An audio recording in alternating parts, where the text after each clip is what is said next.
Perkenalkan, nama saya Franson Sigfridia Saleh dengan NIM 1080 22 5017 dari Prodi Teknik Elektro. Dan kali ini saya akan menjelaskan kembali rangkuman mata kuliah Fisika 2 dari minggu ke-9 ke minggu 15. Yang ringkasan materi ini menjelaskan tentang medan magnet, gaya Lorentz, hukum Biot-Savart, dan ampere, solenoida, toroida, dipol magnet, flux, dan hukum Faraday, dan juga lens, induktansi, rangkaian AC, RL, RC, dan RLC, serta transformator juga. Nah, untuk minggu yang pertama ini atau minggu ke-9 itu membahas tentang medan magnet dan gaya Lorentz. Nah, medan magnet ini dilambangkan sebagai B, adalah vektor yang menggambarkan arah atau kekuatan pengaruh magnetik pada suatu titik. Nah, untuk pada kawat lurus panjang berarus atau I, medan magnet fenomenal ini di jarak A diberikan oleh B, mu0 sama dengan mu0 I per 2 pi kali A. Nah, untuk gaya Lorentz pada kawat panjang berarus di medan magnet seragam, itu F sama dengan I kali L kali B kali sin theta. Nah, di mana L ada itu vektor panjang kawat dan theta sudut arahnya dengan B. Untuk partikel bermuatan Q bergerak berkecepatan V, yaitu F sama dengan Q kali V kali B. Nah, tegaskan arah menggunakan aturan tangan kanan, di mana kaidah tangan kanan ini untuk menentukan arah gaya magnetik pada kawat berarus atau partikel yang bermuatan positif, di mana jari tangan kanan ini mengikuti arah arus listrik, di mana I kecepatan dan V partikel. Jika telapak tangan diputar sehingga arah medan magnet itu mengarah ke dalam tangan atau yang ini, dalam telapak tangan, dan ibu jari itu menanjakan gaya Lorentz atau F. Nah, jika bermuatan negatif itu kaidah tangan kanan tidak berlaku karena berlawanan arah. Nah, interferensi fisika ini gaya selalu tegak lurus dan pada vektor kecepatan, dan medan magnet tidak melakukan kerja pada muatan titik atau mengubah arah bukan kecepatan magnitudo. Nah, untuk medan kawat lurus bergantung pada jarak atau 1 per R dan arah melingkar mengikuti aturan tangan kanan tadi. Untuk yang kedua yaitu minggu ke-10 yang membahas tentang hukum ampere, solenoida, dan toroida, di mana hukum ampere bentuk integralnya memiliki bentuk integral, yaitu B kali dl sama dengan mu0 I per ENC, yang menghubungkan sirkulasi medan magnet pada lintasan tertutup dengan arus total yang terbungkus. Nah, aplikasinya itu solenoida panjang memiliki medan terputus di dalamnya, hampir ya begitulah. Sama seperti jumlah lilitan L sama dengan panjang. Nah, di mana toroida ini solenoida yang melingkar, menghasilkan medan melingkar di interior. Nah, untuk R antara inti dan bagian luar, dan hampir nol di luar inti, berguna untuk transformator inti tertutup dan induktor minim kebocoran. Nah, untuk solenoida ini medan mirip batang magnet di pusat, lapisan panjang minimal ujung efek. Nah, untuk toroida ini medan tertahan yang di inti mengurangi medan bocor atau gangguan pada sekitarnya, di sekitar M. Nah, untuk minggu ke-11 ini membahas tentang hukum Biot-Savart, dipol magnet, dan flux magnet. Nah, hukum Biot-Savart ini menyatakan kontribusi medan magnet dB dari elemen arus ideal pada posisi R, di mana integrasikan sepanjang lintasan arus untuk memperoleh B total. Konduktor melengkung dan loop perlu dihitung di perhitungan integral vektor khusus, di mana dipol magnet model dipol M ini berguna jauh dari sumber medan mirip dipol tadi listrik, dan flux magnet digunakan untuk bidang datar dan B yang seragam. Satuan dari Weber atau WB, flux mengevaluasi jumlah garis medan menembus permukaan.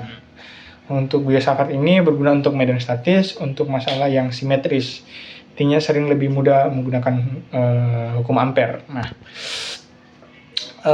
untuk minggu yang ke-12 ini membahas tentang hukum Faraday atau hukum Lenz dan induktansi, di mana hukum Faraday ini perubahan fluks terhadap waktu menghasilkan gaya gerak listrik atau GGL.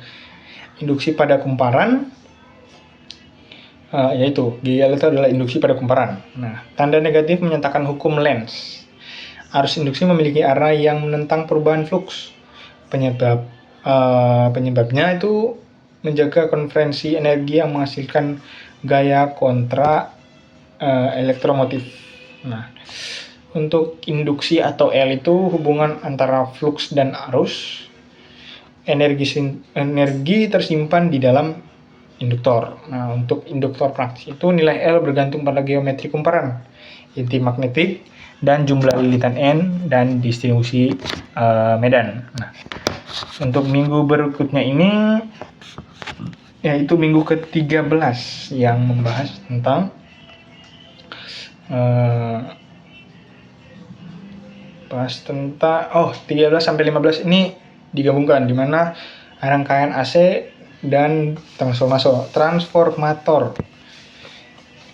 Nah, AC ini adalah arus bolak-balik, secara gampangnya dijelaskan umumnya sinusoidal. Nah, Vt sama dengan Vmax. Nah, untuk frekuensi dan sudut, frekuensi F dan sudut frekuensi menentukan perilaku impedansi dan komponen pasif seperti resistor, induktor, dan kapasitor. Nah, resistor ini menimbulkan penurunan tegangan proporsional dengan arus dan tidak bergantung pada frekuensi. Nah, untuk induktor, reaktansi induktif menyebabkan arus tertinggal terhadap tegangan. Untuk kapasitor, menyebabkan arus mendahului tegangan terhadap tegangan, di mana transformator ini mengubah level tegangan AC via induksi timbal balik antara lilitan primer dan sekunder pada inti magnetik. Rasio tegangan itu kurang lebih rasio lilitan.